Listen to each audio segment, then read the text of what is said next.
মাওলানা হত্যাকাণ্ডের প্রতিবাদে সরব হল শ্রীভূমি জেলা ইমাম কমিটি।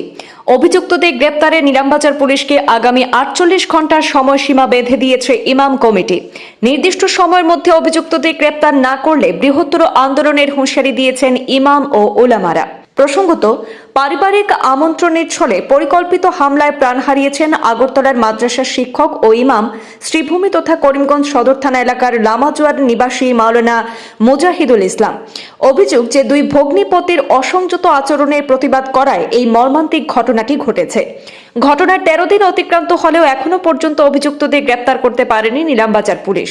পুলিশের এই নিষ্ক্রিয়তায় ব্যাপক ক্ষোভ ছড়িয়েছে। রবিবার রাতে ইমাম কমিটির একটি প্রতিনিধি দল নিলামবাজার থানার ওসির সঙ্গে সাক্ষাৎ করেন। তারা অভিযুক্তদের দ্রুত গ্রেপ্তার করে কঠোর আইনি ব্যবস্থা গ্রহণের দাবি জানিয়েছেন। প্রতিনিধি দলের তরফে জানানো হয়েছে, আইন ও পুলিশের উপর তাদের আস্থা রয়েছে, তবে নির্ধারিত সময়সীমার মধ্যে ব্যবস্থা না নিলে আন্দোলনের পথে হাঁটতে বাধ্য হবেন ইমাম উলামারা। করিমগঞ্জ জেলা ইমাম কমিটির এক প্রতিনিধি দল নিলামবাজার পুলিশ স্টেশনে আমরা এখানে উপস্থিত হয়েছি।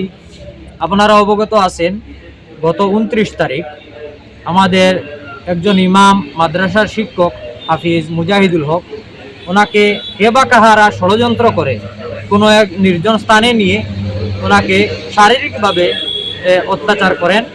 পরবর্তীতে সেখান থেকে এলাকার লোকজন প্রাথমিক চিকিৎসার জন্য করিমগঞ্জ সিভিল হাসপাতালে নেওয়া হয়।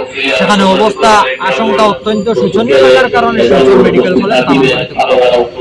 সেখানে চিকিৎসার শেষে গত ৫ তারিখে মুজাহিদুল হকের মৃত্যু হয়। কিন্তু আমরা অত্যন্ত দুঃখিত ছিলাম প্রশাসনের এই ব্যবস্থার উপরে, যে ৪-৫ দিন গড়িয়ে গেলে কিন্তু এখন পর্যন্ত আসামিকে অ্যারেস্ট করা হয় না, বা এই ঘটনার সঙ্গে যারা অভিযুক্ত, যারা জড়িত রয়েছেন তাদেরকে এখনো করায়ত্ত করা হয়নি। আজকে আমরা এখানে উপস্থিত হয়েছি, প্রশাসনীয় বিভাগীয় কর্মকর্তাগণের সাথে আমাদের আলোচনা হয়েছে এবং ওনারা যথেষ্ট পরিমাণ চেষ্টা করে দুইজনকে অ্যারেস্ট করতে সক্ষম হয়েছেন এবং বাকি যাহারা রয়েছেন এখনো অ্যারেস্ট করা হয়নি। এই ঘটনার সঙ্গে যাহারা জড়িত রয়েছে তাদেরকে চিহ্নিত করে আইনের আওতায় এনে দৃষ্টান্তমূলক শাস্তির ব্যবস্থা করা হোক, এটা আমাদের জেলা কমিটির পক্ষ থেকে জোরালো দাবি। আর প্রশাসনের উপর আমাদের আস্থা রয়েছে।